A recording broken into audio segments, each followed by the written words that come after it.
This series is not a tale of logic and reason. It is a descent into shadows, secrets, and the crimes that refuse to die. We will uncover the forgotten roots of crime fiction, haunted mansions, unreliable confessions, spectral witnesses, and guilty minds fractured by mirrors and blood. And through this, we will explore how fear, guilt, madness, and supernatural shaped the genre we believed we understood. This is the archive of the repressed. Welcome to Gothic Evidence, Dark Inheritance, a world where justice limps behind secrets, where madness wears a velvet coat, and the blood on the floor tells stories older than law or even time. The world of crime fiction has often been dressed in the silks of logic, deduction, and rational resolution. But beneath that polished veneer lies another world, a darker archive, where the crimes are not neatly solved and the criminals are not merely individuals but empires. This is not the detective's library of ordered clues, but the labyrinth of the repressed, where guilt is imperial, where fear is imported, where fear is cultivated, and where the crime scene is the land itself. Today we talk about shadows in the stolen soil. To walk here is to feel the air change.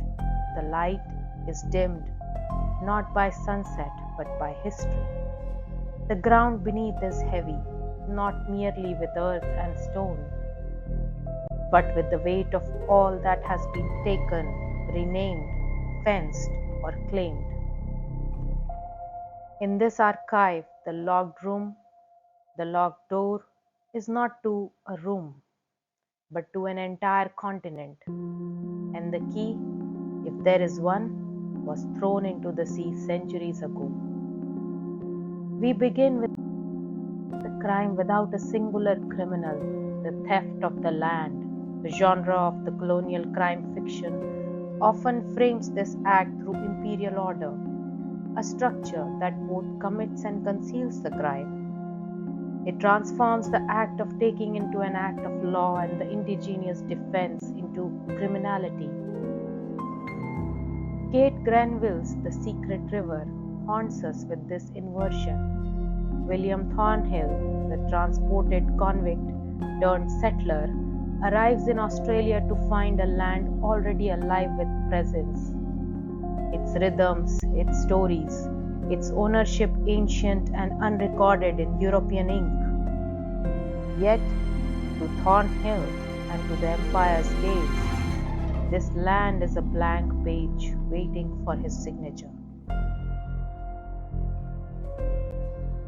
When Thornhill first sets his eyes upon the Hawkesbury River, the language is lush, almost romantic, nature rendered as desire.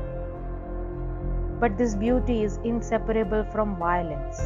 The land is described as if it were already his. Even before the first fence post is stuck into the soil. In colonial crime fiction, the crime often begins in the sentence before the act, when perception itself becomes appropriation. Thornhill's dream of ownership is not just personal aspiration. It is imperial ideology in miniature. It is what Frantz Fanon would have called the colonizer's cultural aggression, dressed here in domestic longing. In this vision, indigenous presence is rendered spectral, visible only in flashes at the periphery of settler consciousness. The Daru people are there, but in Thornhill's narrative, they are shadows, figures who appear and vanish, their permanence questioned by the settler mind. Yet, their absence is an illusion. It is a trick of the colonial lens which turns the dispossessed into ghosts and dispossessors into rightful heirs. And this trick is at the very heart of the genre's imperial ghost story. The crime is hidden in plain sight, and the detective, if there is one, must learn to read the silence. In The Secret River, Thornhill's eventual act, massacre, has no courtroom, no trial, no verdict, and yet it is the defining crime of his life, the one that stains the soil and his conscience. But the crime scene is not just the clearing where the bodies fell, it is the entire Hawkesbury, transformed into property by blood. Here, the land itself becomes both witness and victim. And in colonial crime fiction, the land remembers. We see this too in Chaka, Thomas Mofolo's early 20th century Lesotho epic, a work that reads like a Gothic legend from the southern reaches of empire. On the surface, Chaka is a tale of a warrior king's rise and fall, drenched in prophecy, betrayal, and blood. But in the shadows of this narrative lies the other truth, that the empire's gaze upon Africa was itself a crime fiction, one that turned leaders into outlaws, land into conquest, and indigenous political orders into the stage for imperial civilizing myths. Chaka, like Thornhill, is a figure caught in the machinery of power. But here, the Gothic elements are darker still. Omens in the sky, rivers that seem to whisper, and a hero whose ambition swells until it devours him. The crime in Chaka are personal, murders, betrayal. But there are also systematic crimes, for his violent expansion mirrors the imperial logic that would later consume the continent. His victories are written in the same ink as colonial possession. Land taken, enemies subdued, order imposed through blood. Yet, Mofolo's narrative is not a simple condemnation. It is haunted by ambiguity, by the question of whether Chaka is the criminal or merely the instrument of a larger, older curse. The supernatural hums through the text. Prophetic dreams, witchcraft, the inevitability of faith. It is a reminder that in many colonial settings, the Gothic was not imported, but already present, in the form of indigenous cosmologies that understood power, death, and land in ways the imperial mind could neither fully grasp nor wholly suppress. In both The Secret River and Chaka, the Gothic is not just a matter of haunted houses or moonlit ruins. It is in the soil, in the air, the unspoken language that the land you walk upon does not forget. The imperial ghost is not a single spectre but a host, rising whenever the settler story falters. And in the colonial imagination, these ghosts often take on the shape of native crime, the ever-present fear that the dispossessed will return, that the silence will break, and the land itself will call its children home. This is where fear becomes exoticized. The colonial mind recasts its own violence as a defense against imagined savagery. Every spear, every uprising, every act of resistance becomes evidence in the empire's crime file against the colonized.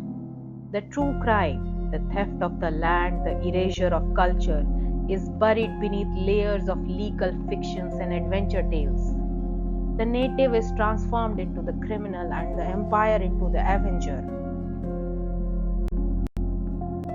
But the crime fiction, even when complicit, cannot fully contain the truth. The Gothic always leaks through. In The Secret River, It is in Thornhill's dreams, visions of black bodies in the night, of eyes watching from the tree line.